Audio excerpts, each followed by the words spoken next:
Sur le quai, Julie s'affairait à organiser les chevaliers affectés à la protection de l'événement. Tous attendaient que la cible fasse son apparition. Un instant plus tard, un homme vêtu d'un costume parfaitement taillé se présenta, c'était Deculain. Dès son arrivée, il comprit qu'il se passait quelque chose d'étrange. Les chevaliers chargés de la sécurité n'étaient autres que ceux de l'ordre de Julie. Elle rougit aussitôt, se tournant vers Deculain pour lui assurer avec un sérieux embarrassé qu'elle ferait tout ce qui était en son pouvoir pour garantir la sécurité de chacun. Deculain, perplexe, ne comprenait pas la situation. Mais Julie, visiblement sous le bord de l'implosion, se souvenait du jour où Deculain avait mentionné qu'il voudrait la voir sourire. Elle se retrouva encore plus désemparée. Devait-elle sourire maintenant? Comment? Un sourire forcé? Naturel? Un simple rictus? Elle n'en savait rien. Le vieux chevalier, quant à lui, ne pouvait que louer la dignité du chef de leur ordre, admirant la manière dont elle parvenait à conserver son sérieux même en présence de quelqu'un qu'elle semblait profondément détester. Alors que l'atmosphère commençait à se tendre, un homme du nom de Véron s'approcha pour saluer Deculain et se présenta comme le chevalier vétéran chargé de sa protection. On lui assura qu'il n'avait rien à craindre, le jeune homme à ses côtés était le plus puissant de l'ordre. Deculain observa que Véron gardait instinctivement la main sur le pommeau de son épée. Par prudence, il activa sa vision magique afin de détecter une quelconque aura inhabituelle chez lui, mais rien ne filtrait. Véron se porta ensuite volontaire pour accompagner Deculain dans son wagon personnel. Au même moment, Julie lui fit ses adieux. À mi-chemin, Julie s'arrêta et se retourna. Elle força un sourire maladroit avant de s'éloigner. Le vieux chevalier perplexe ne comprenait pas ce qui se passait. Pourtant, un léger sourire s'esquissa aussi au coin des lèvres de Deculain. Il venait de réaliser que Julie faisait des efforts pour respecter leurs promesses. Quelques heures plus tard, le train à bord duquel se trouvait Deculain démarra. Il conseilla à Véron d'aller se reposer un peu. La mauvaise réputation de cette convocation n'était pas usurpée. Elle avait gagné son surnom de « tombeau des mages » en raison des nombreux incidents qui y survenaient, et notamment les attaques de train. Pour éviter un drame, il fallait impérativement choisir le bon train. Mais garantir à 100% la sécurité nécessitait d'avoir recours à des contacts obscurs, capables de fournir les bonnes informations. L'ancien Deculain aurait sans doute fait appel à ses réseaux clandestins, mais depuis sa traversée dans le corps de cet homme, il avait tout perdu, y compris ses contacts dans l'ombre. Il s'était donc préparé autrement. Il avait étudié des manuels de combat de maîtres d'arts martiaux, espérant compenser ses lacunes. Son assistant Allen dormait à point fermé, probablement trop excité pour avoir trouvé le sommeil les jours précédents. Quelques jours avant le départ, Deculain avait demandé à Allen s'il souhaitait vraiment se rendre à la convocation de Berthe. Allen, les larmes aux yeux, lui avait répondu qu'il le remerciait du fond du cœur. Il savait les risques encourus, ce qui prouvait qu'il nourrissait des ambitions bien plus grandes qu'il n'y paraissait. Après cette gare, la prochaine étape serait celle de Berthe. Jusqu'à présent, rien ne s'était produit, ce qui rendait Deculain de plus en plus méfiant. Il se demandait s'il y aurait réellement une attaque. Avant de partir, il avait revêtu une tenue défensive de grande renommée, renforcée par la magie de la main de Midas, et déployé dans son wagon plusieurs barres de bois magiques pour en fortifier les parois. Il avait même préparé une tenue de protection pour Allen. Pourtant, il restait pensif, l'usage répété de la main de Midas avait presque vidé ses réserves. Prendre toutes ces précautions était sans doute nécessaire, mais si rien ne se passait, ce serait préférable. Le mieux serait d'arriver sain et sauf. Alors que le train filait sur les rails, une violente détonation retentit. Un des wagons fut soufflé par une explosion. Les jours précédents, Sylvia s'était installée dans le train, un livre à la main, l'air mélancolique. Son père inquiet, lui avait demandé si elle avait tant de devoirs à rattraper. Elle lui avait répondu que même si elle avait plusieurs jours de cours en retard, elle n'était pas préoccupée par ses habits ou par sa progression. Ce qu'elle désirait vraiment, c'était assister au cours de Deculain. Elle ne comprenait pas pourquoi son père insistait pour partir aussitôt vers Berthe. Quelques jours de plus n'auraient rien changé. À ces mots, Giltoin était resté songeur. Il lui avait demandé si elle connaissait la rumeur selon laquelle la route vers Berthe était un tombeau pour mages. Sylvia avait cru à une simple légende, mais Giltoin lui avait expliqué qu'à chaque convocation, des vies étaient perdues. 15 ans plus tôt, 11 personnes y avaient trouvé la mort. Depuis toujours, Berthe n'envoyait ses convocations qu'aux membres des clans majeurs du monde magique. Les 20 familles choisies entraient à jamais dans l'histoire, tandis que celles qui ne répondaient pas à l'appel étaient irrémédiablement rayées des registres. Il paraissait même que de nouvelles familles étaient parfois désignées pour combler les vides. Giltoin avait ajouté que le moyen le plus simple de sélectionner un nouveau clan était d'écarter ceux qui ne se présentaient pas. Ainsi, toute famille aspirant à rejoindre les lignées nobles de la magie devait prendre les devants, partir plus tôt que les autres, c'était éviter d'être effacé. Sylvia lui avait alors demandé s'il n'existait vraiment aucun moyen de changer cette règle injuste. Giltoin, le regard grave, s'était résolu à lui exposer la cruauté de ce monde. Parmi les 12 familles fondatrices de la magie, aucune n'avait accédé à sa position actuelle sans lutte ni sacrifice. S'il fallait absolument résoudre cette affaire, cela ne pourrait se faire sans attirer la haine des autres clans de magie noire. Pour eux, ce serait devenir l'ennemi, car dans le monde de la magie, mourir en route vers une conférence ou périr de causes dites « naturelles » revenait au même. À présent, un grondement sourd retentit du côté du train, une violente explosion venait de secouer le convoi, même Véron avait entendu le bruit. Tout comme de Culin. Ce dernier, le visage impassible mais le front légèrement plissé, réagit sans perdre une seconde. La détonation avait été si brutale qu'elle tira Allen de son sommeil. La voiture dans laquelle se trouvait de Culin avait littéralement été éventrée. Allen paniqué, avertit de Culin que quelque chose de très grave était en train de se passer. Le train flottait désormais dans les airs. De Culin cependant, ne paniquait pas. Il se félicitait que ses préparatifs n'aient pas été vains. Sa formation était terminée, il avait maîtrisé les bases de la télékinésie et mis en place toutes les mesures nécessaires en cas d'urgence. De leur côté, les assaillants se plaignaient, fallait-il vraiment mobiliser autant de moyens juste parce qu'il s'agissait de Culin? Mais leur chef les coupa sèchement. Il leur rappela que les récompenses de cette mission seraient à la hauteur du risque. Ils arrivèrent bientôt au niveau de la brèche causée par l'explosion. De Culin debout, réprimandait déjà ses intrus sans gêne. Mais l'un d'eux s'élança vers lui. Ce geste n'était pas imprévu, de Culin l'avait anticipé, il riposta aussitôt, et un pic de magie transperça l'assaillant.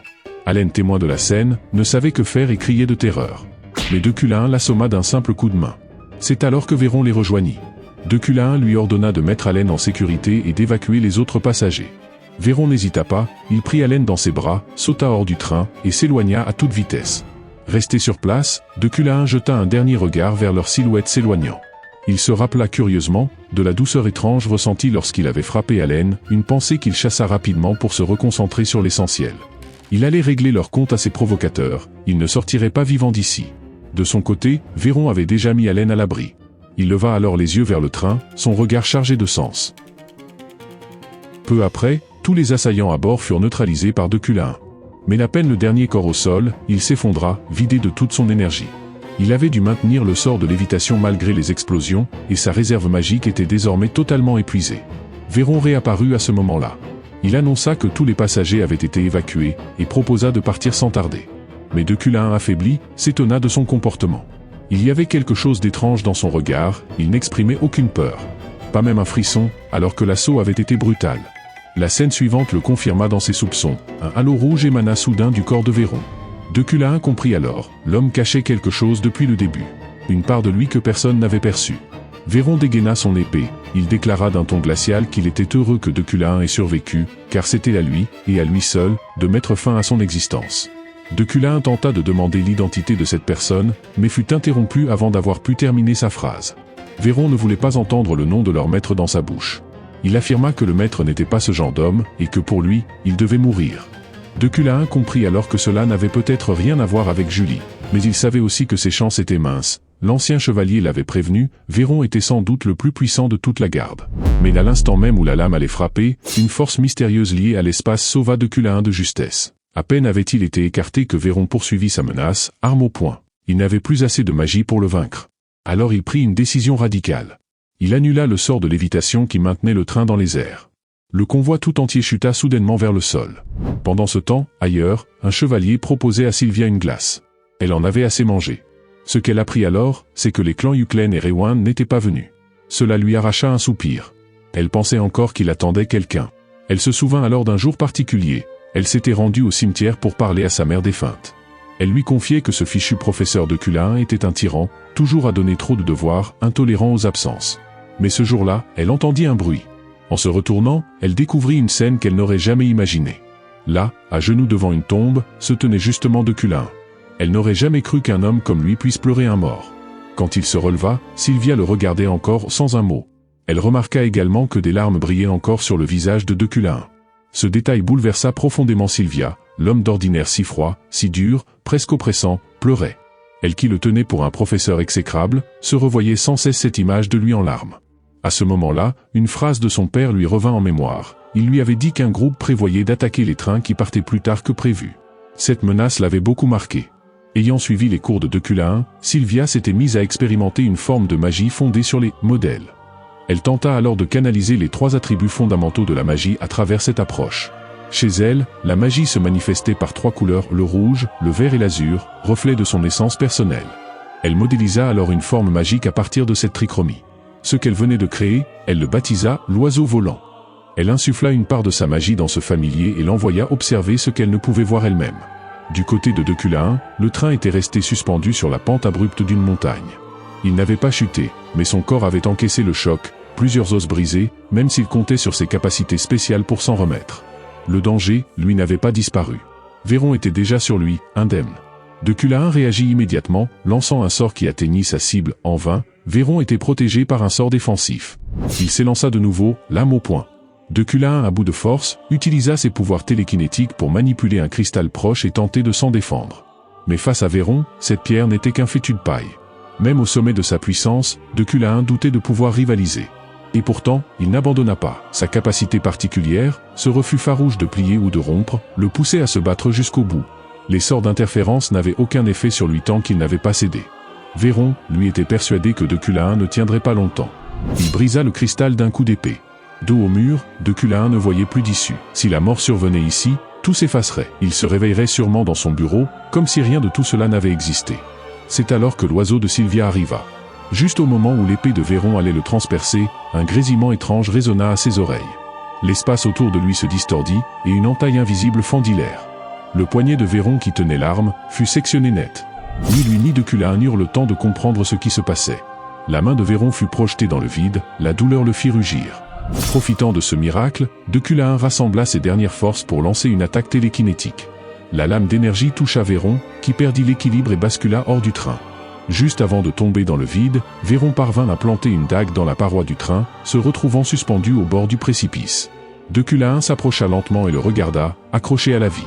Véron furieux, voulut savoir ce qu'il lui avait fait. Mais Deculain ne savait lui-même pas l'expliquer. Il le questionna à son tour, pourquoi tant de haine? Il n'avait jamais eu de différend. Véron répondit que tout venait des actes ignobles commis envers leur maître. Puis il se ravisa, affirmant que ce n'était pas lié à Julie. Deculain ne comprenait plus, qu'était donc Julie pour lui? Véron lui rétorqua qu'il ne pourrait jamais comprendre un tel lien. Ce jour où Julie, dans une maison noble, avait aidé une dame à arrêter un garçon. L'enfant hurlait que ce n'était pas lui le fautif, mais la femme l'accusait d'avoir escaladé le mur et blessé son fils. Julie avait aussitôt noté que pour grimper un mur aussi haut, il fallait une condition physique remarquable. Elle avait promis à la dame d'emmener le garçon à la police. Durant le trajet, le garçon n'avait cessé de réclamer sa libération, affirmant que cette famille était connue pour ses actes immoraux. Mais Julie lui avait répondu que frapper quelqu'un restait inacceptable. Plus tard, elle lui avait proposé de la suivre, lui promettant de lui apprendre à affronter les épreuves. L'enfant avait seulement demandé s'il y aurait à manger. C'était le premier échange entre Véron et Julie. Il avait ensuite rejoint l'ordre des chevaliers, mais son tempérament l'avait toujours empêché de s'intégrer. La seule personne qui se souciait de lui, c'était le commandant Julie. Être à ses côtés suffisait.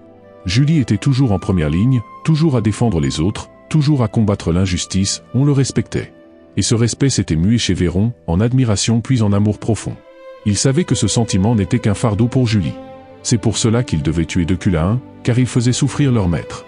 Deculain comprenait, c'était l'héritage maudit de l'ancien propriétaire de ce corps. Mais cette fois, les choses changeraient. Kim Woo-jin allait inverser le destin de Deculain. Cette fois, il ne finirait pas brisé. Il tendit la main à Véron et lui fit une promesse, jamais il ne ferait de mal à Julie. Véron ne répondit rien. Et Deculain comprit que quelque chose clochait. Le destin des antagonistes ne semblait pas s'être apaisé, au contraire, il empirait. Cela l'irrita profondément. Il lança alors à Véron qu'il semblait incapable de se repentir. Véron confirma qu'il n'abandonnerait jamais l'idée de le tuer.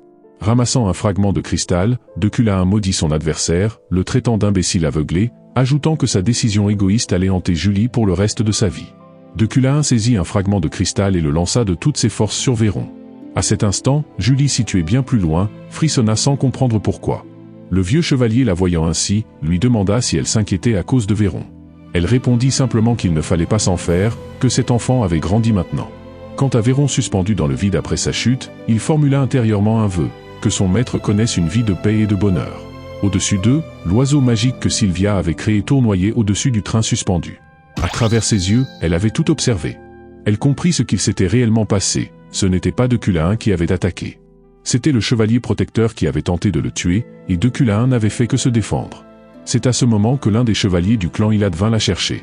Il lui rappela que la grande réunion allait bientôt commencer. Sylvia ne savait pas si Deculain pourrait venir, à cause de l'accident qui avait frappé le train. Pendant ce temps, la vice-directrice de la sécurité, Lilia, arriva sur place. Ses subordonnés lui expliquèrent que du fait des réunions organisées à Berthe, ce genre d'incident n'était pas rare. Pour l'instant, aucun mort n'avait été découvert sur les lieux, mais de Culhane et son assistant Allen étaient toujours inconscients. En interrogeant d'autres passagers du train, ils apprirent qu'un chevalier les avait sauvés, et que le train avait été mystérieusement maintenu en lévitation. L'un d'eux montra même une photo prise au moment des faits. Lilia se demanda à haute voix quel type de magie pouvait protéger un train entier de cette manière. Rien ne semblait logique. C'est alors qu'elle entendit une voix, transmise par magie. On l'informait que le chevalier Véron était mort, après avoir tenté de tuer le professeur de Culhane, lequel avait survécu. Elle chercha des yeux la source de cette voix, mais ne vit personne. C'est alors qu'une silhouette s'avança derrière elle. C'était le professeur de Culhane lui-même. Il se souvenait clairement que sans cette étrange distorsion spatiale, il n'aurait sans doute pas survécu. Il devait l'admettre, il n'aurait même pas été capable de vaincre un chevalier ordinaire dans cet état. En réalité, si quelqu'un ne l'avait pas aidé, c'est lui qui aurait chuté dans le ravin. Lilia l'aborda immédiatement pour consigner son témoignage. C'est ainsi qu'il apprit qu'il était actuellement 3h30 de l'après-midi. La réunion de Berthe devait avoir lieu dans 6 heures. Lilia voulut en savoir davantage, combien de personnes l'accompagnaient. Mais de Culhane, au lieu de répondre, lui demanda si ce train était le seul à destination de Berthe. Lilia, irritée, lui expliqua qu'il existait aussi des routes terrestres et maritimes.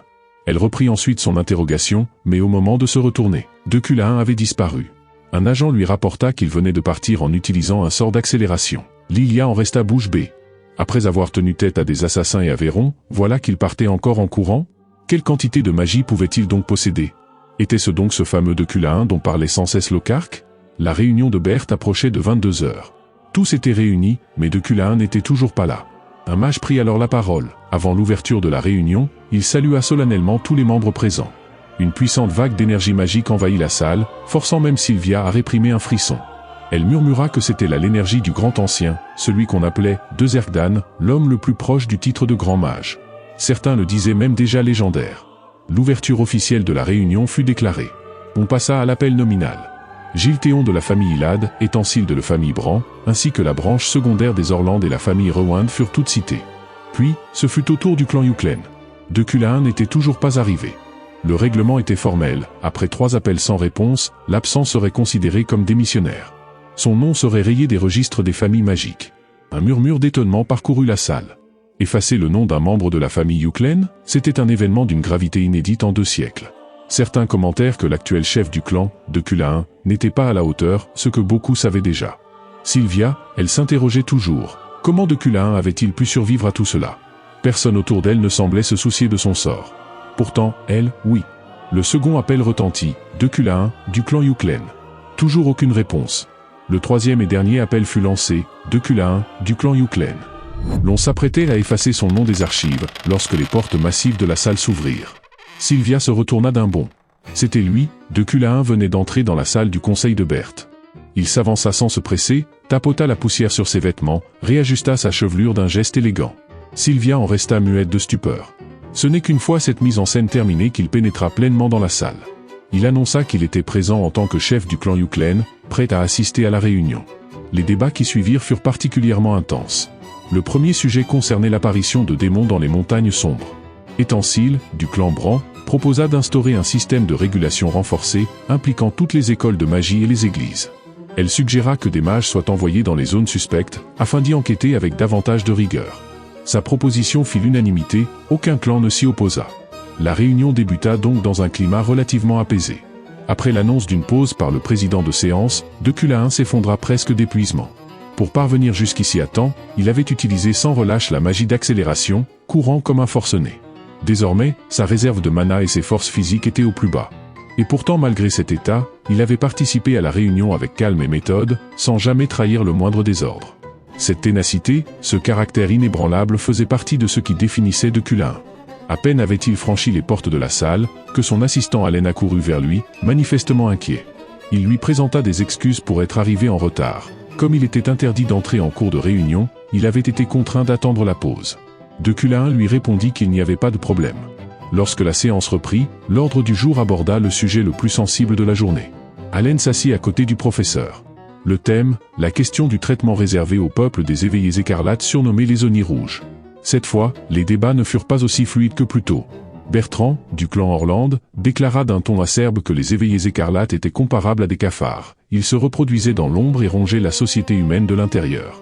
Étant-il représentant de la famille Bran, l'interrogea immédiatement, sur quelle preuve basait-il ses affirmations?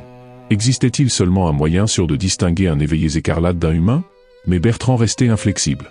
Il fallait selon lui, éradiquer cette race, et l'Empire devait mobiliser la tour de magie pour appuyer cette initiative. Le ton monta, Étancile s'emporta, refusant cette vision radicale. De Culain, qui connaissait trop bien les clivages profonds entre ces factions, comprit qu'aucun consensus ne pourrait être trouvé ainsi. Il rappela néanmoins que le peuple éveillé écarlate avait aujourd'hui atteint un degré d'organisation manifeste. Quelqu'un était forcément à l'origine de leur regroupement, et il ne fallait pas exclure une conspiration. Étancile lui rétorqua que ce n'était là que des suppositions, sans la moindre base concrète. Elle rappela que 60 ans plus tôt, c'était justement ce mépris qui avait conduit à la mort de nombreux mages. L'ambiance devint immédiatement pesante. C'est alors que Gilles Théon, de la famille Ylade, rompit le silence. Il s'adressa directement à De Culain. Il voulait savoir ce qu'en pensait le représentant du clan Yuklen, reconnu depuis toujours pour sa lutte contre les forces obscures. De Culain déclara que selon lui, la haine aveugle ne pouvait qu'engendrer le malheur. Réprimer les éveillés écarlates à ce stade serait une erreur.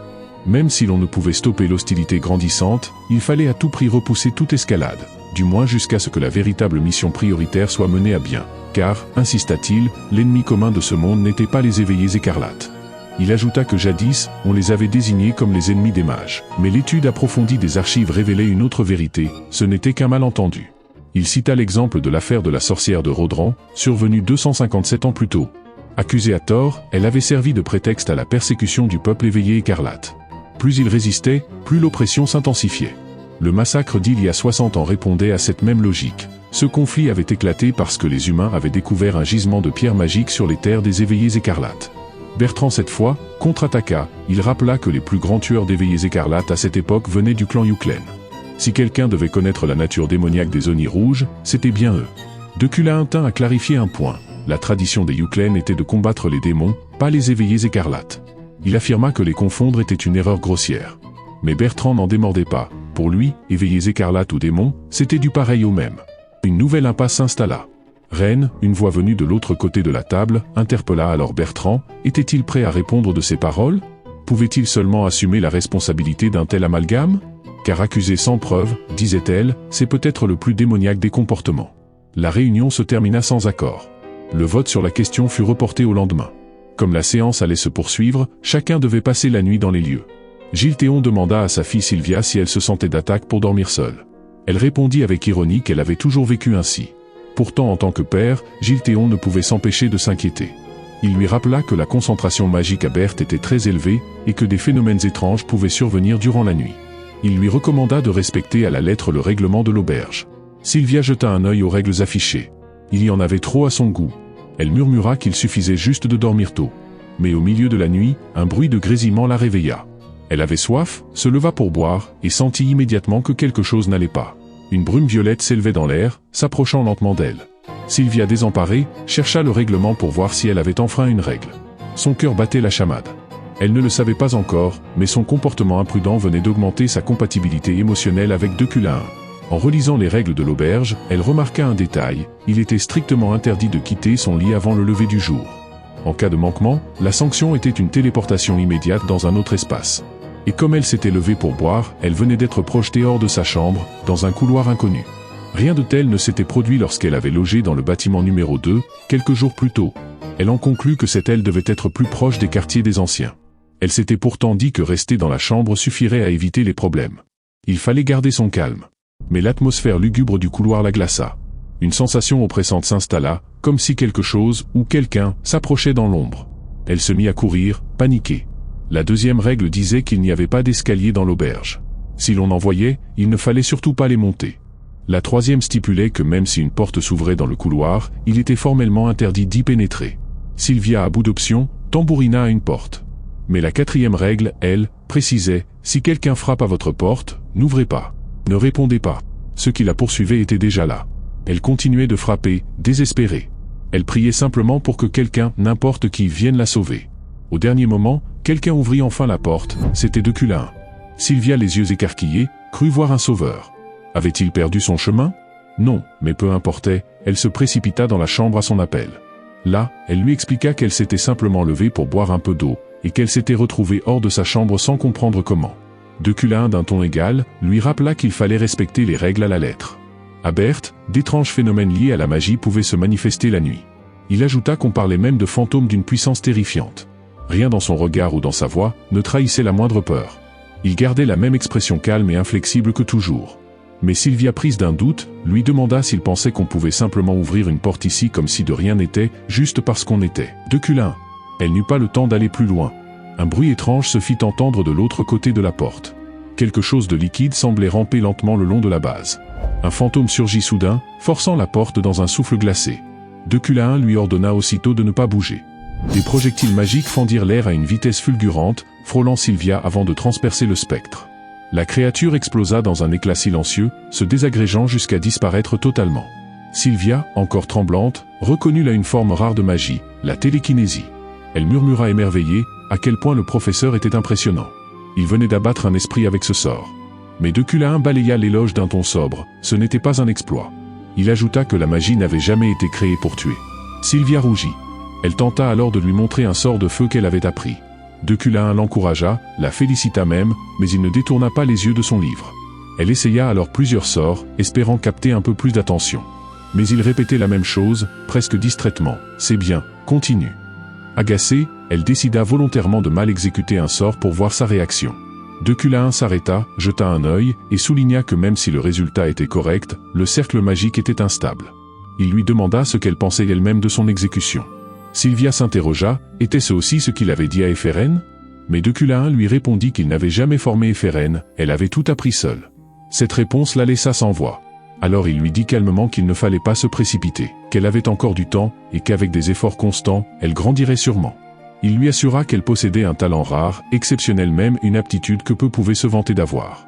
Sylvia, qui avait déjà entendu ce genre de compliments 1000 fois, s'était habituée à les ignorer. Mais cette fois venant de lui, ils avaient un tout autre poids. Elle finit par s'endormir. Pendant ce temps, De Culin, toujours éveillé, poursuivait sa lecture. Un éclat doré attira soudain son attention. Une lumière étrange traversait la pièce. Il se leva intrigué, et suivit cette lueur. C'était l'aura d'un objet rare, porteur d'une aptitude spéciale liée à la richesse extrême. Puisque cette réunion à Berthe rassemblait de puissants individus, peut-être tomberait-il ici sur un artefact exceptionnel. C'est alors qu'un autre fantôme jaillit sur lui. Mais De Culin ne réagit même pas. Le spectre déboussolé, hésita, tourna autour de lui, puis finit par fuir. De Culin, imperturbable, demanda à la créature si elle avait vu un artefact enveloppé d'une aura magique non loin d'ici. Le fantôme terrifié, partit en hurlant. De Culin ne comprit pas pourquoi. Mais il aperçut bientôt un objet brillant au sol. Il le ramassa. Le système le notifia aussitôt, objet purifié obtenu. Il sourit intérieurement. Sortir cette nuit avait été fructueux. Depuis qu'il avait pris possession du corps de Culin, Kim Woo-jin ne cessait de s'entraîner, de tester, d'apprendre. Mais ce corps restait faible, plein de limitations. Avec cette pièce de bois foudroyé, il pourrait peut-être forger une baguette magique capable de transcender sa puissance. Au même moment, l'aube se levait. La salle de conférence de Berthe rouvrait ses portes dans une ambiance plus tendue que jamais. Bertrand, de retour, affirma à haute voix que le sang des Oni rouges portait l'essence du mal, une évidence selon lui. C'est pour cela qu'on les appelait des démons. De Culin rétorqua que si l'on ajoutait du sel dans une tasse d'eau, cela ne la transformait pas pour autant en mer. Sa réponse déclencha une nouvelle dispute entre lui et Bertrand. De nombreux mages présents dans la salle commencèrent à paniquer devant la virulence de l'échange. Gilles Théon, lui, n'arrivait pas à comprendre pourquoi De Culin prenait ainsi la défense des éveillés écarlates. Il l'avait toujours imaginé comme un partisan de leur éradication. Ce changement d'attitude était inattendu. Il en arriva à penser que De Culin devait tramer quelque chose. Sylvia comprenait, tous, y compris son père, croyaient que le professeur cachait des intentions douteuses, qu'il manipulait les faits pour protéger les éveillés écarlates. Mais il se trompait. De Culin n'avait fait qu'exposer la vérité. Le président de séance excédé intervint. Il rappela que crier ne mènerait à rien. La question des éveillés écarlates serait débattue lors de la prochaine session. Il proposa de passer directement au point suivant. Les discussions suivantes s'enchaînèrent rapidement. Les jours passèrent ainsi. Lorsque le sommet de Berthe toucha enfin à sa fin, Bertrand furieux, heurta volontairement De Culin à l'épaule en quittant la salle. Mais De Culin, lui, savait qu'il n'avait fait que suivre la trame principale de sa mission. Et cela ne faisait que commencer, d'autres confrontations l'attendaient. Le lendemain, alors qu'il se trouvait dans l'une des boutiques de Berthe, il se demandait quel matériau secondaire utiliser pour accompagner le bois foudroyé et créer sa nouvelle baguette. Il voulait consigner tout cela dans son journal avant de partir. C'est à ce moment qu'Allen accourut vers lui, les yeux brillants, il venait de retrouver son bienfaiteur, celui grâce à qui il avait pu arriver sain et sauf jusqu'ici. Deculain reconnut immédiatement la personne que son assistant désignait, c'était Lilia, la vice-directrice de la sécurité. Il décida sur le champ de l'inviter à dîner pour la remercier d'avoir veillé sur Allen. Lilia le remercia poliment, un peu gênée de devoir parler de choses sérieuses à table, mais elle rappela que c'était son devoir d'enquêter. Elle demanda alors des nouvelles de Véron, le chevalier qui l'accompagnait. Deculain lui répondit brièvement, l'attaque avait coûté la vie au chevalier. Les trois commencèrent à manger, mais quelque chose troublait Lilia. Une sensation diffuse, comme si quelque chose n'allait pas. Peu de temps auparavant, au sein du bureau de la sécurité, elle avait interrogé Locharque, un membre du peuple des éveillés écarlates, désormais enfermé dans ce que l'on appelait la prison la plus abominable du pays. Après tout, il avait tué de nombreux mages innocents. Sa fin semblait méritée. Mais elle ne pouvait s'empêcher de se demander si tout cela avait un sens. Face à elle, Locharque restait muet.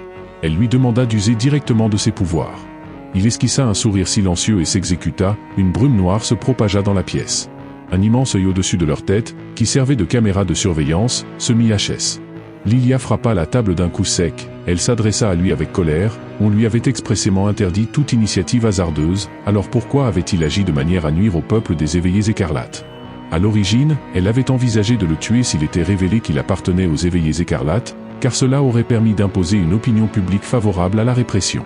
Locharque répondit par un rictus, avouant qu'à ses yeux, de toute façon les éveillés écarlates n'avaient aucune place dans l'Empire.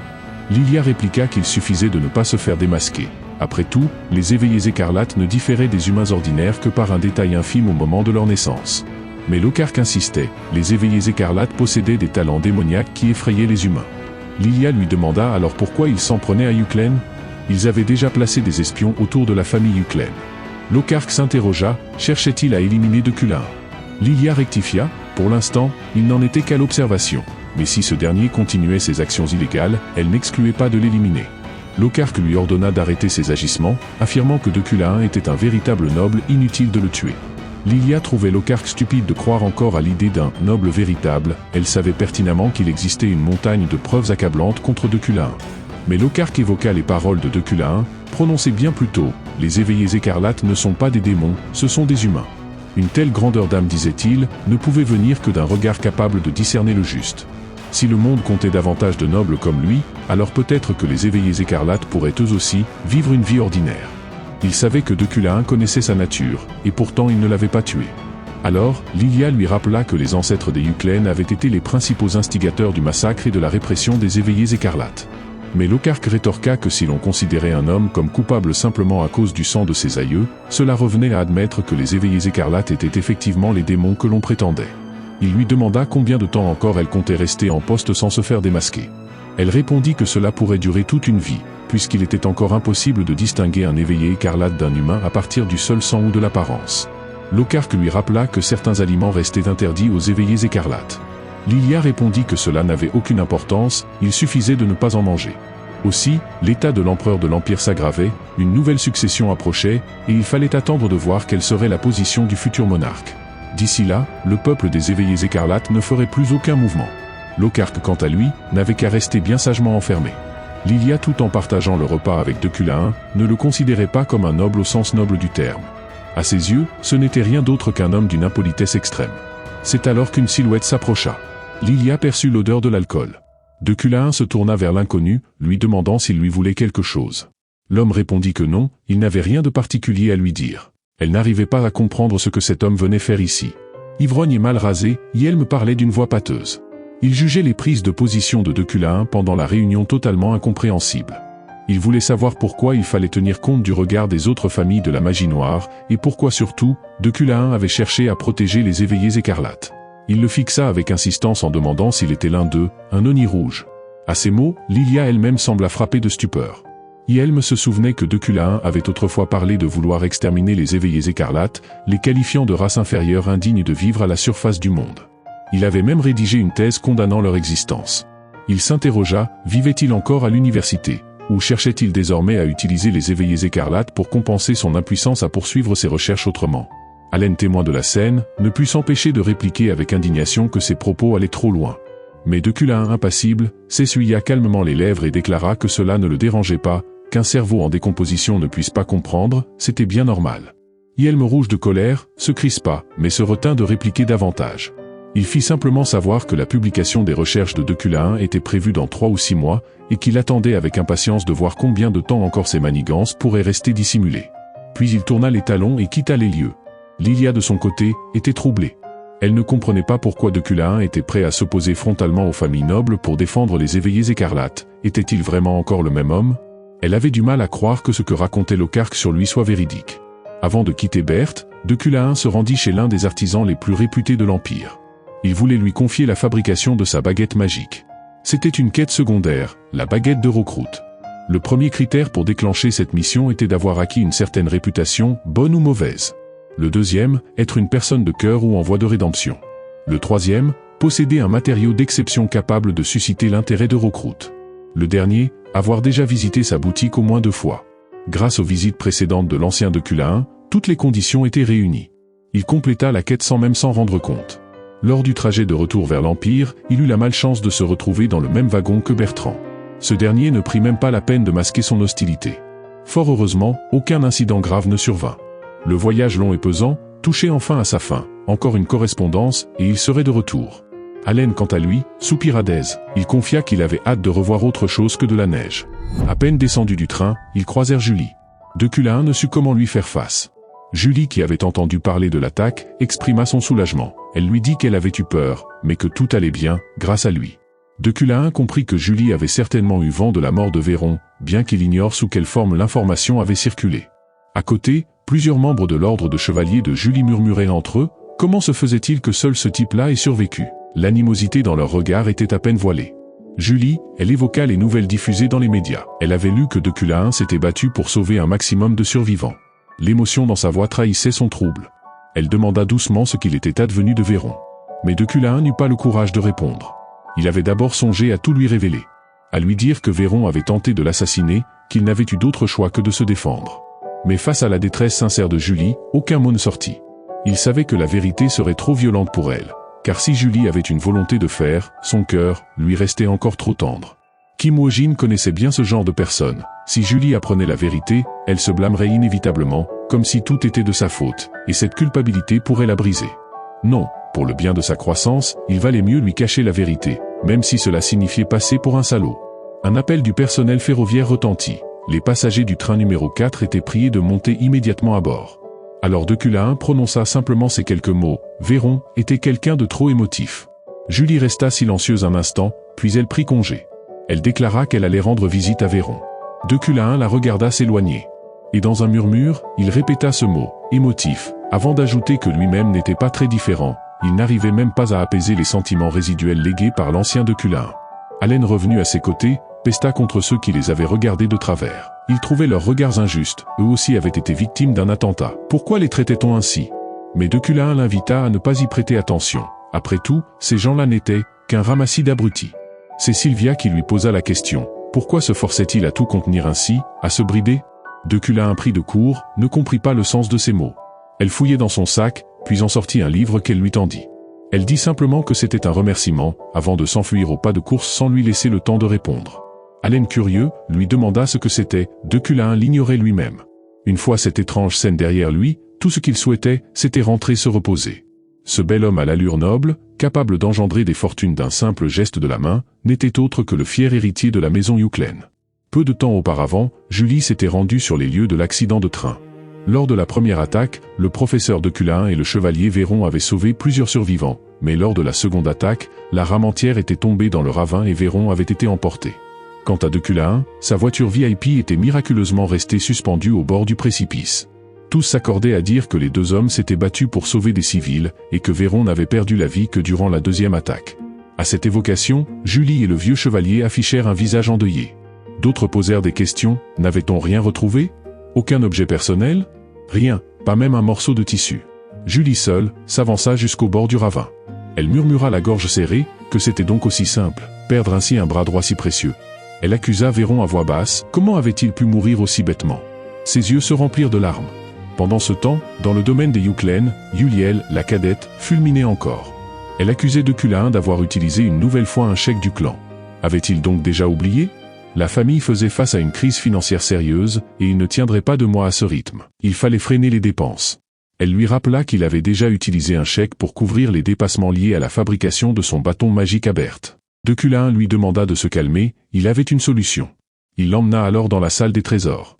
Yuliel ne comprenait pas où il voulait en venir. Cet endroit renfermait les artefacts achetés à prix d'or lors de ventes aux enchères.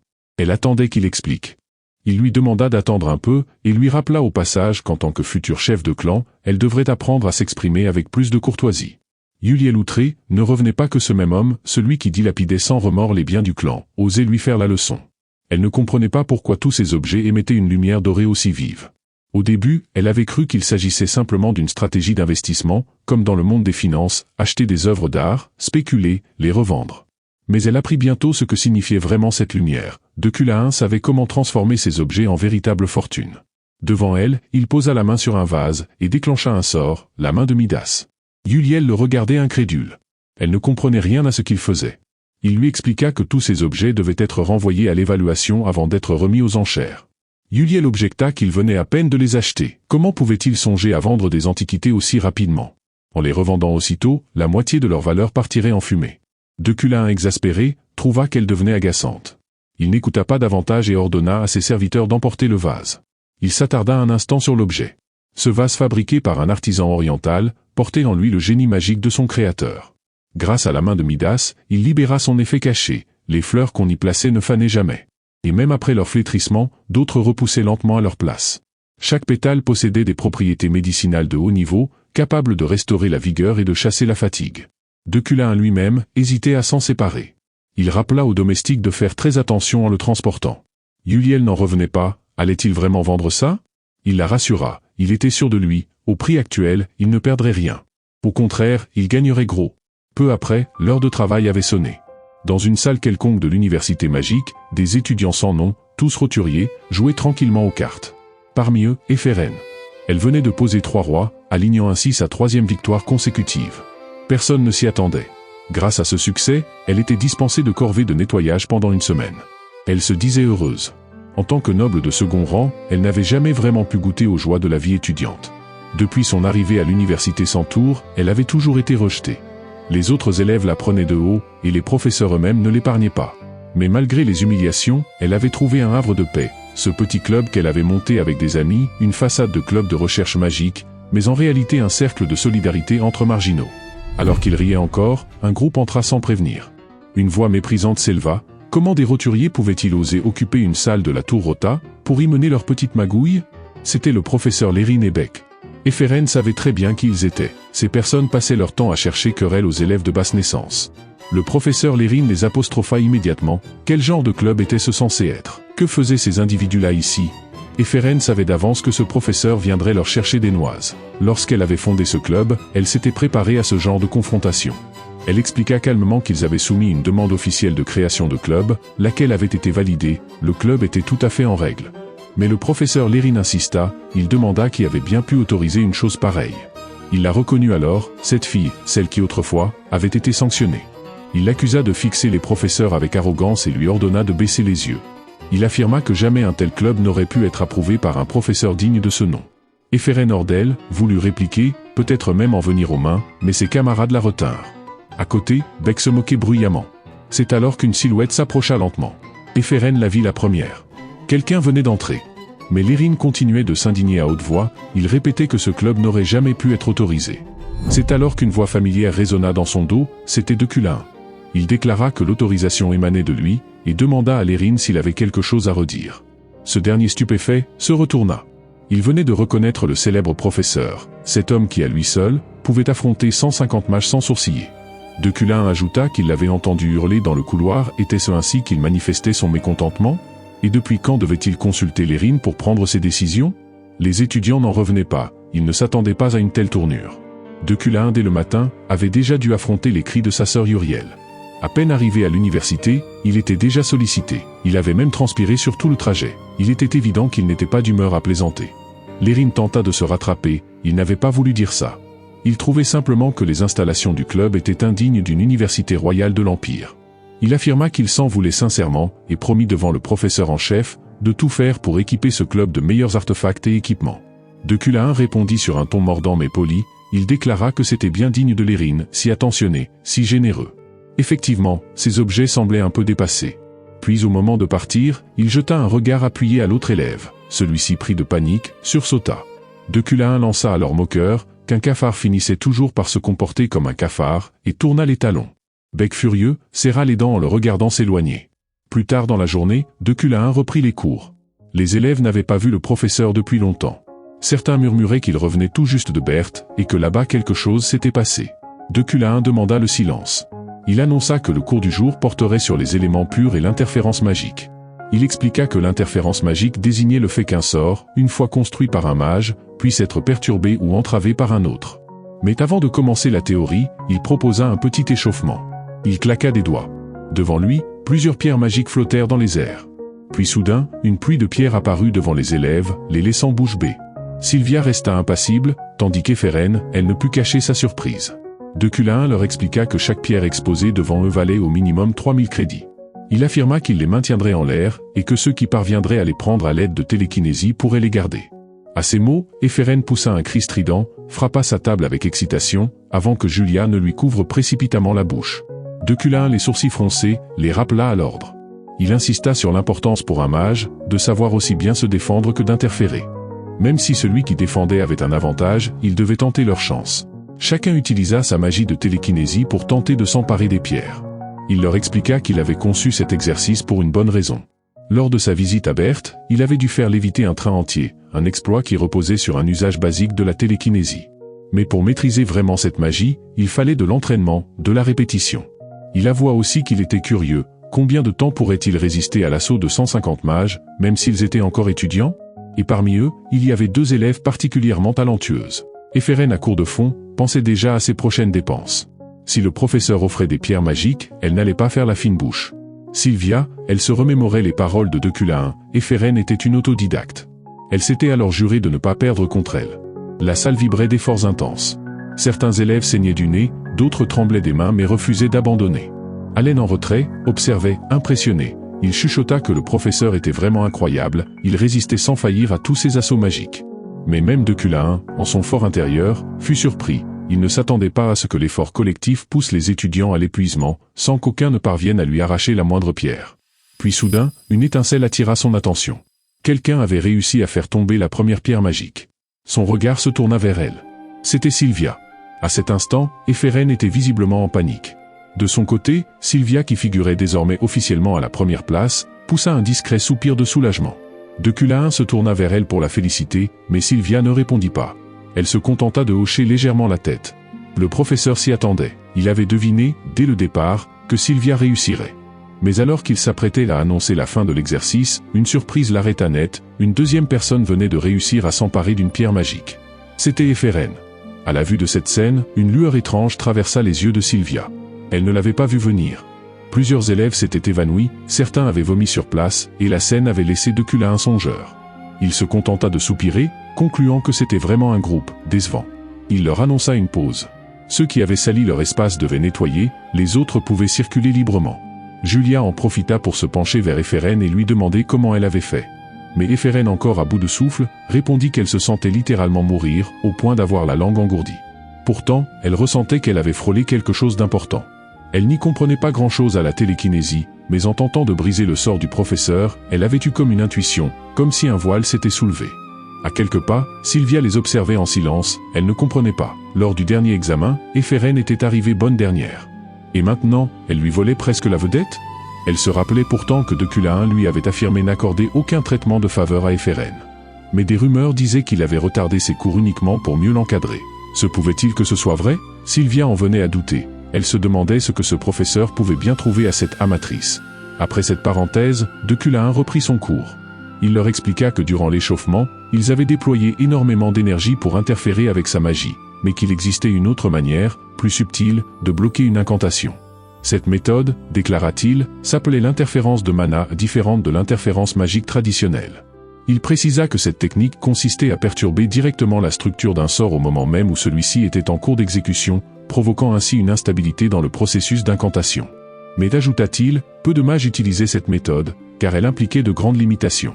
Certains étudiants savaient que l'interférence de mana reposait sur une connaissance approfondie des cercles magiques. Elle ne pouvait être appliquée qu'à des sorts déjà connus de celui qui tente d'interférer. C'était donc une technique peu répandue et peu adaptée au combat réel. En général, les mages préféraient dresser une barrière de défense ou répliquer par un sort offensif. Mais Deculain insista, sans difficulté, il n'y avait pas de progrès. Il déclara que cette leçon serait l'occasion idéale pour apprendre à maîtriser l'interférence de mana. Le point central de cette technique, expliqua-t-il, résidait dans l'identification du circuit central du sort ennemi. Qu'il s'agisse d'un sort destructeur ou d'un sort de soutien, chacun possédait une structure interne particulière. Une fois le cœur du sort identifié, il fallait concentrer l'interférence précisément sur cette zone critique. Maîtriser cette étape facilitait ensuite l'usage de l'interférence magique classique. Il traça alors un cercle magique au tableau. À partir de maintenant, annonça-t-il, il allait s'appuyer sur différents cercles utilisés couramment en magie pour leur apprendre à repérer les circuits centraux. Il leur demanda de commencer par observer le cercle nommé lame de vent perçante. Il s'agissait d'un sort offensif basé sur une structure en spirale explosive, rayonnant du centre vers l'extérieur. Les élèves se mirent aussitôt à griffonner frénétiquement dans leurs carnets. Et ainsi, Deculain parla pendant 2 heures sans interruption. Jetant un œil à l'horloge, il constata qu'il avait encore du contenu à couvrir, mais que l'heure du cours était déjà écoulée. Puisque c'était eux qui avaient perdu du temps, il n'y avait sans doute rien à redire. Le reste du cours, annonça Deculain, ils allaient devoir l'imaginer eux-mêmes. Il les laissa sur ces mots, leur rappelant que les examens de Miss Mestre approchaient et qu'une session de stage en public aurait lieu juste avant, basée principalement sur les notions vues aujourd'hui. Il leur recommanda donc de bien les assimiler. Puis il déclara que le cours était terminé. Les étudiants en restèrent bouche bée. Tous s'étaient mis à murmurer. Le professeur partait comme ça, sans finir la leçon?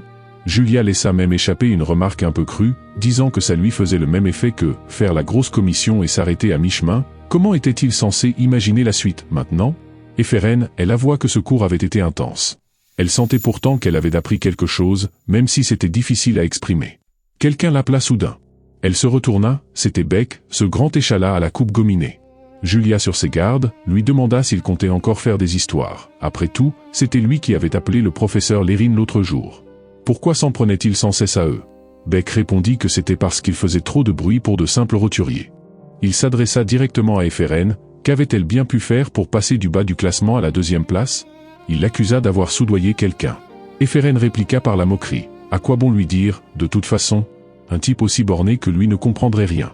Mais Beck insista, affirmant qu'une fille comme elle, sans éducation ni parents, n'avait pas pu progresser aussi vite sans tricher. Il l'accusa d'avoir reçu des cours particuliers de Deculain, et même d'avoir reçu des pierres magiques en cadeau. Sylvia, non loin, observait toute la scène. Beck exigea qu'Éphérène s'explique. Comment une débutante analphabète pouvait-elle soudain avoir des résultats aussi brillants? Il insinua que le professeur lui avait facilité l'épreuve. Éphérène, les poings serrés, tremblait de colère, une seule insulte de plus, et elle frapperait. Beck, lui, n'avait visiblement pas l'intention de reculer.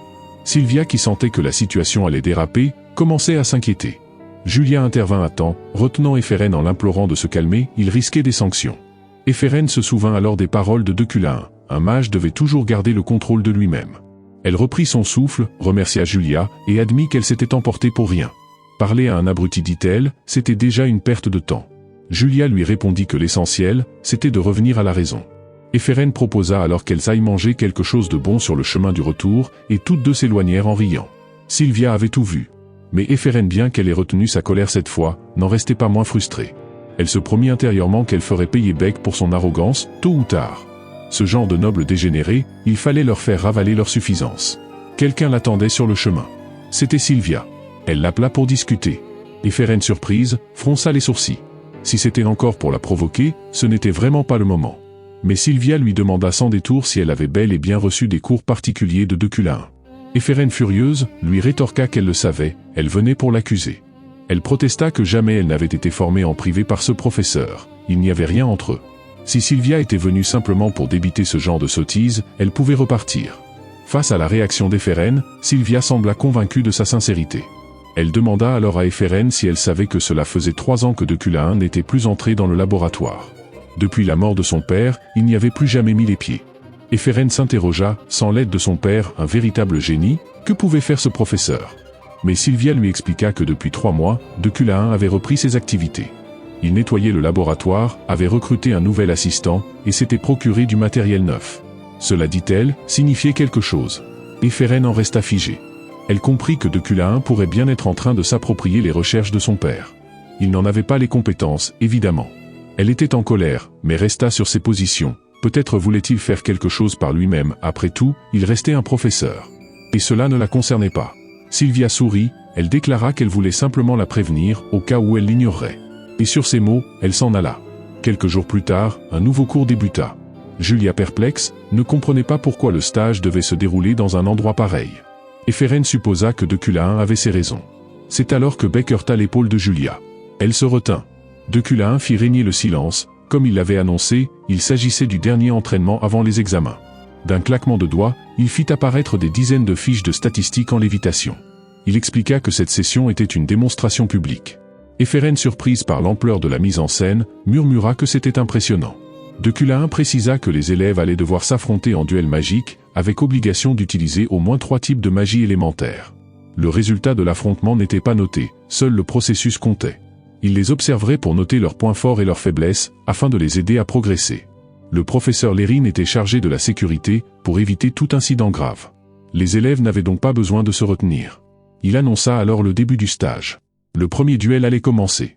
L'élève désigné devait choisir son adversaire. Le combat débuta. Très vite, la salle s'emplissait de sorts projetés, d'éclairs, de lumière et de cris. Deculain, imperturbable, enregistrait les données de chacun. Le professeur Lérine, lui, se tenait prêt à intervenir à la moindre alerte. Au fil des minutes, les élèves d'abord maladroits, commencèrent à améliorer leur contrôle. Leur maîtrise magique progressait à vue d'œil. Sylvia remporta son duel avec une aisance déconcertante. Autour, les chuchotements se répandirent rapidement, on raillait cette demoiselle à la bouteille, qui avait encore perdu. Certains ricanaient qu'une incapable ferait mieux de se contenter de balayer les couloirs au lieu de venir perdre son temps à la tour de magie. Mais Eferen, témoin de ces moqueries, savait bien que même ceux qui se moquaient n'étaient pas à la hauteur de Sylvia. Elle-même n'était qu'une simple roturière parmi les élèves, et pourtant il continua de s'encourager intérieurement. Le prochain à monter sur le ring fut Beck, et sans surprise, il désigna Eferen comme adversaire. Eferen n'appréciait pas ce type, c'était réciproque, mais elle y vit une opportunité inespérée. Avant même que le duel ne débute, Beck avait déjà commencé à lancer ses piques, affirmant qu'il n'y aurait cette fois-ci personne pour lui offrir de mystérieux cours particuliers. Eferen, agacé, lui rétorqua intérieurement que ce genre de propos n'avait aucun intérêt. Ce type n'avait ni classe, ni dignité. Elle ajouta à voix basse que sa manière de singer le professeur Deculain était tout simplement pitoyable. Puis, concentrant son énergie, elle se prépara à répliquer. Beck se rua vers elle, la couvrant d'injures, tout en lançant un sort. Un fracas assourdissant retentit. Beck s'imagina un instant avoir remporté la victoire. Mais l'instant suivant, il réalisa que quelque chose clochait. Eferen avait bloqué l'attaque. Depuis son arrivée à la tour de magie, une phrase ne cessait de lui revenir à l'esprit. Pour les nobles, une bonne gifle, c'est le remède le plus efficace. Souriant avec froideur, Eferen modela un point magique grâce à son sort, et l'envoya frapper Beck de plein fouet. L'impact projeta ce dernier au sol, en pleurs. Eferen s'approcha, le dominant de toute sa hauteur, et lui demanda d'un ton narquois si cette sensation de se faire écraser n'était pas des plus déplaisantes. Beck, humilié, se contenta de penser qu'Eferen avait simplement eu de la chance, comme n'importe quel roturier favorisé par le sort. Deculain, en observant la scène, soupira, il trouvait ces duels bien trop expéditifs. Lui qui avait pris la peine d'inviter autant de distingués invités, et voilà que les démonstrations étaient terminées en un éclair. Eferen en profita alors pour demander s'il était possible d'obtenir une seconde chance. Elle expliqua que comme son adversaire était beaucoup trop faible, elle n'avait eu le temps d'utiliser qu'un seul sort élémentaire, alors que l'exercice exigeait au moins 3 types de magie élémentaire pure. Deculain admit qu'elle n'avait pas tort, il serait injuste de la juger sur une démonstration aussi peu représentative. Il l'autorisa donc à désigner un nouvel adversaire à sa convenance. Eferen annonça alors qu'il souhaitait affronter le professeur lui-même. À ces mots, la stupeur parcourut l'assemblée. Le professeur Lérine s'exclama immédiatement qu'elle avait perdu la tête. Même Sylvia, d'ordinaire impassible, parut choquée. Eferen savait que cette réaction était inévitable, elle était consciente que personne ne la prendrait au sérieux, mais elle s'en moquait. C'était une chance, peut-être unique, de défier Deculain, un affrontement qu'elle attendait depuis longtemps. Même si elle devait passer pour une folle, cela n'avait plus d'importance. Deculain esquissa un sourire discret. Il demanda à Lérine de se calmer, puis il accepta la requête. Il rappela qu'il n'avait jamais précisé de restriction quant au choix de l'adversaire. Il pouvait donc en toute logique se proposer. Il promit aussi en tant que professeur de ne pas se montrer trop dur, il n'attaquerait pas le premier. Et si Eferen parvenait ne serait-ce qu'à le faire bouger, alors il considérerait cela comme une victoire. Eferen ne s'attendait pas à ce résultat. L'instant d'après, le duel débuta. Son cœur battait à tout rompre, elle avait toujours rêvé d'un tel moment, croiser le fer avec Deculain. Et même si elle savait que l'écart de puissance entre eux était abyssal, même si elle comprenait que ce duel était une folie, elle voulait malgré tout tenter sa chance. Un jour, elle devait être capable de le vaincre par ses propres moyens. Ce jour-là n'était qu'un premier pas pour réduire l'écart. Éphérène mobilisa alors toute son énergie, lançant successivement 2 sorts élémentaires. Le feu et le vent s'unirent dans une tempête incandescente, fendant les airs vers Deculain, mais celui-ci ne broncha pas. Éphérène enchaîna avec une autre attaque, un sort de terre cette fois. Le professeur Lérine en resta bouche bée, Sylvia elle-même ne put cacher sa surprise. Éphérène venait de combiner 2 éléments élémentaires, puis d'enchaîner avec un troisième, une stratégie ambitieuse. Pourtant, l'attaque resta vaine. La défense magique de Deculain dispersa le tout sans effort, sans aucun dégât. Éphérène serra les dents, puis lança un sort plus risqué, une sorte de canon magique élémentaire. Une attaque puissante, mais trop visible. Deculain imperturbable, signala la faille, plus le mouvement était grand, plus les vulnérabilités apparaissaient. Éphérène comprit que le professeur avait utilisé une interférence magique. Elle tenta aussitôt un nouveau sort, mais s'aperçut avec effroi qu'elle ne pouvait plus lancer aucun sort. Deculain confirma que ses circuits magiques avaient été entièrement analysés. Éphérène dépassée, comprit alors que le simple fait de lancer un sort pouvait être neutralisé par une compréhension fine des boucles magiques, mais elle n'abandonna pas. Elle fonça vers Deculain pour un affrontement au corps à corps, car c'était là selon elle, que résidait sa vraie force. Deculain lui se contenta de lever un doigt, une simple pichenette magique. Éphérène fut projetée en arrière avec fracas, parcourant plusieurs mètres. Deculain savait que cette fille possédait un réel talent. Elle avait su combiner feu et vent avec brio, provoquant presque une explosion de poussière à l'aide de l'élémentaire. Cependant, peu importait l'étendue d'un tel don, sans un contrôle parfait des éléments, sans une capacité de manipulation absolue, tout cela demeurait imparfait. Ce qui pourtant rendait Éphérène unique, c'était cette aptitude qui la permettait, grâce au bracelet qu'elle portait, de maîtriser tous les éléments. C'était un talent inscrit dans la trame même de ce monde, comme s'il avait été façonné spécialement pour elle. Si l'ancien Deculain avait assisté à une telle démonstration, il en aurait probablement eu des frissons d'effroi, peut-être même aurait-il rassemblé une escouade pour la surveiller de près. Mais pour Kim Woo-jin transporté ici dans le corps de Deculain, Éphérène était surtout un être bienveillant qu'il voulait voir s'épanouir pleinement. Il n'éprouvait nul besoin d'agir avec plus de sévérité. Deculain déclara alors avec une ombre de regret que l'issue de ce duel était sans surprise, mais au fond, ce n'était pas un mauvais résultat. Ces mots provoquèrent chez Éphérène une expression étrange, presque indéfinissable. Deculain annonça ensuite que le cours était terminé pour aujourd'hui, et qu'il leur conseillait de consacrer le temps restant à préparer l'examen de mi-semestre. Les étudiants se mirent à chuchoter, jamais le professeur Deculain n'avait prononcé ce genre de remarque. Cela signifiait sans doute qu'Éphérène avait réellement accompli quelque chose de remarquable. Nombreux étaient ceux qui se souvenaient de son duel contre Beck, un affrontement expédié sans difficulté. Personne ne soupçonnait qu'elle cachait un tel niveau. Beck, qui avait entendu les murmures, en resta muet de honte. Éphérène, elle n'osait y croire, avait-elle vraiment été reconnue? Ses camarades du club vinrent l'aider à se relever. Ils la félicitèrent avec chaleur, disant qu'elle avait été formidable, qu'elle était la fierté de tous. Pendant ce temps, ailleurs, Ganesha et son groupe rentraient. Elle demanda à la jeune fille qu'elle avait recueillie, Yuria, si elle avait pensé à elle en son absence. La fillette les joues roses répondit d'une voix timide qu'un peu, oui. Cette fille, c'était l'ancienne compagnon de Kim Woo-jin, Anna, qui après s'être réveillée dans ce monde, s'était incarnée dans la peau de Yuria, la navigatrice. Si tu as manqué les précédentes parties, tu peux trouver les liens en description de cette vidéo ou tu peux cliquer en haut à droite. Surtout, n'oublie pas de liker cette vidéo et de t'abonner si ce n'est pas encore fait. Une lumière blanche éclatante avait cette nuit-là traversé le ciel, c'était peu après sa conversation avec Kim Woo-jin. Anna, quittant le bureau, avait à peine eu le temps de lever les yeux qu'elle se retrouva engloutie par cette clarté éblouissante. Quand elle reprit conscience, le monde avait basculé. Elle n'était plus elle-même, elle était devenue Yuria. Ganesha face à elle, pestait, maugréant qu'elle n'avait jamais vu une gamine aussi imprudente. Son compagnon d'armes lui fit remarquer qu'il aurait dû refuser la mission dès le départ, au lieu de se laisser embobiner par un joli visage. Elle lui rappela aussi que l'amende de rupture de contrat serait salée. Tous ces visages lui étaient étrangement familiers, car il s'agissait là des personnages et des histoires qu'ils avaient ensemble, passé des nuits entières à inventer. Elle vit Ganesha et la Brigade Rouge, ressentit la douceur de l'air marin, la chaleur du soleil. Si tout cela était bien un jeu, alors son rôle était celui de Yuria, l'aventurière la plus puissante de l'univers de départ. Ganesha lui assura que si elle voulait survivre, elle ferait mieux de rester près d'elle. Anna, ou plutôt Yuria, se fit alors une promesse. Coûte que coûte, elle trouverait le moyen de rentrer chez elle. Dans le même temps, quelque part dans un autre district, un messager venait livrer à Deculain un objet précieux. Il s'agissait de la baguette conçue par le célèbre artisan Loke Loke, une œuvre unique, réservée à la famille Uklen. Cette canne possédait un effet particulier. Elle pouvait stocker jusqu'à 500 sorts et servir de réserve de mana. Toute magie naturelle canalisée à travers elle voyait sa puissance accrue. Deculain, en la prenant en main, sentit aussitôt la justesse de ses proportions et la délicatesse de ses ornements. Grâce à son sens esthétique affûté, il sut reconnaître en cet objet une véritable splendeur. Le bois d'exception qui avait servi à la confection de cette canne possédait des propriétés remarquables. Sa matière recelait un potentiel si dense qu'elle semblait capable d'apprendre et d'évoluer d'elle-même, au fil du temps et de l'usage.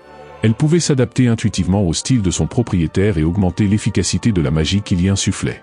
Ce n'était pas qu'un bel objet, dont le dessin raffiné révélait un sens esthétique abouti. Il possédait aussi la faculté d'ajuster sa couleur pour l'harmoniser avec les tenues de celui qui le portait, au point que même ses propriétés paraissaient changer en fonction de la personne. Et surtout, dès qu'un membre de la lignée Yuclène l'utilisait, elle libérait une puissance prodigieuse pour repousser ou purifier les forces démoniaques. Fabriquer une telle merveille n'avait coûté que 9 millions. Au début, Deculain avait trouvé la somme exorbitante, mais dès qu'il l'eut entre les mains, il comprit que sa valeur dépassait de loin le prix payé. C'était presque un artefact digne de figurer parmi les trésors mythiques. Alors qu'il contemplait encore la finesse de la baguette, un domestique frappa doucement à la porte, l'informant que le dîner était prêt. Devant le faste de ce repas plus somptueux que jamais, Deculain ne sut d'abord quoi dire. Deculain, témoin de la scène, murmura qu'elle avait entendu dire que les finances de la famille étaient au plus mal. Comment pouvait-il se permettre un tel festin? Uriel laissa échapper un petit rire froid, expliquant que c'était précisément quand on se relevait la tête haute que l'on pouvait triompher des difficultés. Ce dîner avait été préparé pour lui insuffler de l'élan. Le vieux serviteur toujours humble apporta quelques précisions. Il raconta que sur ordre du maître, une collection d'antiquités avait été mise en vente. Dès leur exposition, ces objets suscitèrent une frénésie telle que l'on manqua de provoquer une émeute dans la salle des enchères. Il avoua qu'avec la jeune demoiselle, il n'avait plus su si tout cela était réel ou un rêve. Grâce à cette opération, les finances jadis si tendues avaient été comblées, et la maison n'aurait plus à craindre les dépenses pendant des années. Il l'invita donc à accepter ce geste sans réticence. Deculain finit par sourire et reconnut que le dîner était délicieux. Uriel, piqué d'orgueil, lui lança qu'il avait enfin un peu de goût. Durant le repas, Deculain trouva encore le moyen de relever que Uriel ne savait pas tenir son couteau correctement, ce qui la fit bougonner, les joues cramoisies. Un peu plus tard dans son bureau, Deculain compulsait d'anciens dossiers. Ces vieux documents, songea-t-il, étaient d'une pauvreté affligeante. Kim Wojin, qui habitait à présent son corps, ne put retenir un soupir de lassitude. Quel misérable personnage que ce Deculain d'autrefois. Il fallait pourtant préparer les sujets du prochain examen de Miss Mestre, et cela lui donnait mal à la tête. En quête d'inspiration, il se mit à parcourir les épreuves que Deculain avait autrefois imaginées. Il tomba sur des intitulés qui le firent grimacer. « Je suis l'aristocrate solitaire, le grand magicien Deculain vous plonge dans le désespoir ». Ces textes n'exhalaient qu'orgueil et suffisance. Kim Wojin s'indigna intérieurement, même dans les énoncés d'examen, cet homme avait trouvé le moyen de faire étalage d'une arrogance navrante. Il n'aurait jamais cru possible qu'un mage puisse atteindre un tel degré de vanité. Il comprit que Deculain considérait la difficulté de ces épreuves comme la mesure de sa propre supériorité. D'où ces sujets outranciers et absurdes. Lui-même Kim Wojin n'agirait jamais ainsi. Il estimait qu'un examen même redoutable devait offrir une expérience digne d'intérêt, qu'une fois la solution trouvée, on en retire un sentiment d'accomplissement sincère. Ces instants, pensait-il, devenaient la matière même dont se forgeait la vocation d'un magicien. Les petits gestes d'un professeur, aussi minimes fussent-ils, pouvaient se transformer en graines capables de nourrir le talent de ses élèves. Il ne restait qu'un dernier carton à examiner. Peut-être y trouverait-il enfin l'inspiration qu'il cherchait. Il l'ouvrit, et ce qu'il y découvrit le laissa interdit. Ces sujets étaient d'une nature radicalement différente. Le style, la rigueur, la profondeur, tout témoignait d'un autre esprit, d'un autre regard. Ils étaient exigeants, mais captivants. Rien à voir avec les inepties prétentieuses qu'il venait de lire. Deculain, curieux, tenta de résoudre l'un de ces problèmes. Il prit une feuille réservée aux examens magiques et y traça sa réponse avec la plus grande attention. Lorsqu'il y insuffla sa magie, une lumière chatoyante se mit à danser autour de lui. Les couleurs se superposèrent, s'épaissirent. Peu à peu, une silhouette se dessina au cœur de ce halo multicolore. Elle devint de plus en plus nette, presque vivante. Ainsi, c'était donc cela, une énigme qui, une fois élucidée et alimentée en magie, révélait une figure composée d'éléments élémentaires, un motif d'une précision parfaite. Il ne put retenir un soupir admiratif. Ce sujet correspondait à la perfection au nom de la matière, compréhension des éléments purs. Son cœur se serra comme frappé d'un spasme. Il comprit qu'il éprouvait une jalousie irrépressible. Car même l'ancien Deculain n'aurait jamais eu le génie de concevoir une énigme aussi belle. Il subsistait en lui une seule question obsédante, qui était donc cette femme ? Au même moment, ailleurs, le directeur de l'université Centaure, Adeline, était penché sur le compte-rendu de la réunion de Berthe. L'affaire des Honniers Rouges n'y serait plus évoquée avant la prochaine session. En parcourant les documents, elle trouva la situation plutôt divertissante. Que la discussion ait connu une telle issue, voilà qui n'était pas commun. C'était en grande partie dû à la résistance opiniâtre du professeur Deculain. Un phénomène rare non seulement de sa part, mais aussi chez ceux qui l'avaient affronté ce jour-là. Elle se dit qu'aucun de ces gens n'était vraiment simple à cerner. Elle-même, Adeline, n'était pas seulement la directrice, elle était aussi le président du conseil de l'Académie royale de la Tour des Mages.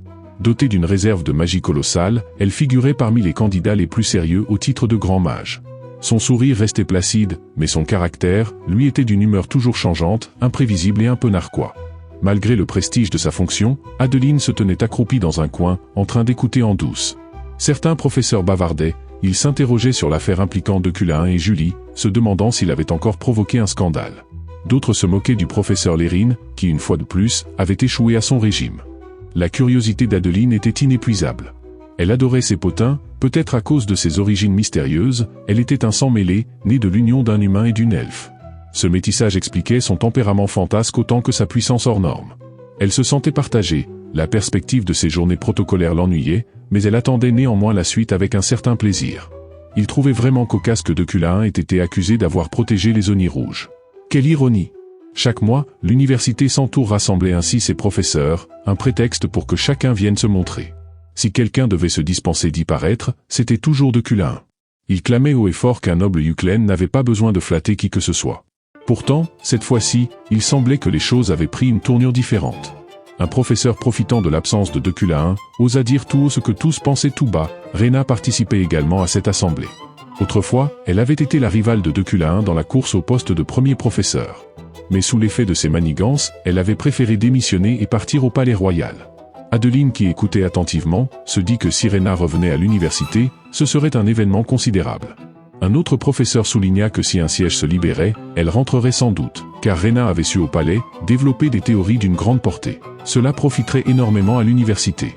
En considérant la situation, Deculain accusé de protéger les Oni rouges, Rhéna qui apparaissait de nouveau, Adeline déclara qu'elle serait prête à réfléchir à un éventuel retour. Puis elle annonça la fin de la réunion, ajoutant qu'elle avait d'autres affaires à régler. Tous les enseignants qui ne participeraient pas à l'élaboration des sujets pouvaient donc se retirer. Une fois la salle vidée, Adeline se laissa aller à un petit rictus. Elle savait que Deculain avait changé dernièrement, devenant de plus en plus imprévisible. Même ses nouveaux sujets d'examen, disait-on, étaient étranges. On prétendait qu'il les avait écrits de sa main. Mais d'après Adeline, c'était impossible. Ces sujets étaient bien trop subtils, presque brillants. Elle soupçonnait qu'ils venaient d'ailleurs, et qu'il s'agissait d'une machination. Et maintenant, voilà que Rhéna réapparaissait. Les choses devenaient décidément passionnantes. Quelques jours plus tard, l'examen de Miss Mestre de compréhension des éléments purs débuta. L'assistant, Allen, tapa dans ses mains et pria tout le monde de garder le silence. Il déclara qu'il comprenait leur nervosité. Cette épreuve avait en effet une forme inédite. Comme annoncé, l'examen durerait 10 jours. La date limite était fixée au dimanche soir à minuit, lorsque toutes les leçons de la Tour des Mages seraient terminées. Chacun devrait passer l'épreuve dans sa chambre, mais pourrait tout de même suivre d'autres cours. Il était autorisé de manger, de dormir, mais strictement interdit de sortir la copie de la pièce. Allen rappela que c'était un examen à livre ouvert. Julia, stupéfaite, murmura qu'elle ne comprenait pas. 10 jours pour un examen à livre ouvert? Quel en était le niveau de difficulté? Éphérène, les bras croisés, grogna que c'était exactement ce qui rendait cette épreuve exaspérante. Elle trouva encore une fois que c'était typique de Deculain. Il s'était même dispensé de venir présenter l'examen, laissant Allen tout expliquer. Allen ajouta que le professeur avait précisé une dernière chose, si quelqu'un obtenait la note maximale, il rédigerait personnellement en tant que premier professeur, une lettre de recommandation. Un murmure stupéfait parcourut la salle. C'était une récompense presque inespérée, car dans le système des mages, passer du 1er au 11e rang ne relevait pas seulement de l'ancienneté, il fallait franchir des examens de promotion, qui étaient réputés pour leur cruauté. Or, une recommandation signée de Deculain, mage de 4e rang, suffisait à garantir un avancement. Éphérène prétendit qu'elle s'en moquait, elle ne croyait pas que son ennemi juré accepterait un jour de la recommander. Mais en secret, une pensée le piqua, et si justement, elle parvenait à décrocher cette lettre, elle pourrait alors lui jeter à la figure, « Si tu ne m'avais pas recommandé, tu aurais été piétiné ». Cette idée lui parut délicieusement satisfaisante. Elle se promit de tout faire pour obtenir la note maximale. Le 4e jour, Éphérène commença à ressentir la difficulté. Chaque question était plus retorse que la précédente. Les piles de feuilles raturées, entassées autour d'elle, témoignaient de ses efforts. Et pourtant, malgré la douleur et l'épuisement, elle ressentait aussi une lucidité nouvelle, un éclair d'intuition, un sentiment qu'elle n'avait jamais connu. Elle se demanda alors si ces épreuves pouvaient vraiment être l'œuvre de Deculain.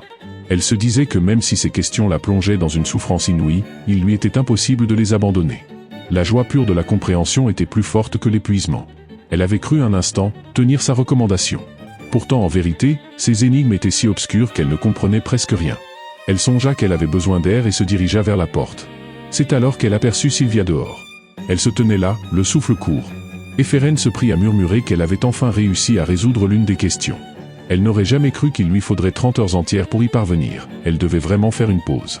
Ses pensées revinrent à l'assistant de Deculain lorsqu'il avait énoncé que quiconque obtiendrait la note maximale recevrait sa recommandation, comme s'il concédait une faveur insensée. Elle se promit qu'elle décrocherait ce score parfait, quoi qu'il en coûte. Pas pour la gloire, ni pour cette lettre, mais simplement parce qu'elle voulait aller jusqu'au bout. Ses problèmes étaient d'une beauté vertigineuse, chacun recelait un éclat capable d'illuminer l'esprit. Si elle parvenait à résoudre la toute dernière question, peut-être franchirait-elle un cap, un palier secret dans sa compréhension de la magie. Éphérène s'avança. Sylvia voulut lui demander si elle avait trouvé la solution, mais elle hésita à trouver les mots. Finalement, toutes deux posèrent la même question. À quelle question en étais-tu? Sylvia répondit qu'elle en était déjà à la 8e. Éphérène resta bouche bée, elle n'en était encore qu'à la 7e. Sylvia, elle fut encore plus stupéfaite, elle n'était qu'à une seule question devant elle? Elle douta presque qu'Éphérène dise la vérité. Mais ce n'était pas le moment de se méfier, il fallait retourner travailler. Elle tourna les talons, regagnant sa chambre pour reprendre sa résolution. Pendant ce temps, ailleurs, alors que l'examen battait son plein, Deculain sentait que quelque chose d'immense se préparait. Une mutation irréversible était en train de naître. L'empereur Krébal affaibli était en train de s'éteindre. Cet homme doux, qui avait rêvé d'un équilibre entre pouvoir divin et autorité impériale, n'avait jamais voulu mener de politique d'oppression. Le problème, c'était qu'à sa mort, l'héritier présomptif, figure clé de l'histoire de ce monde, prendrait le trône.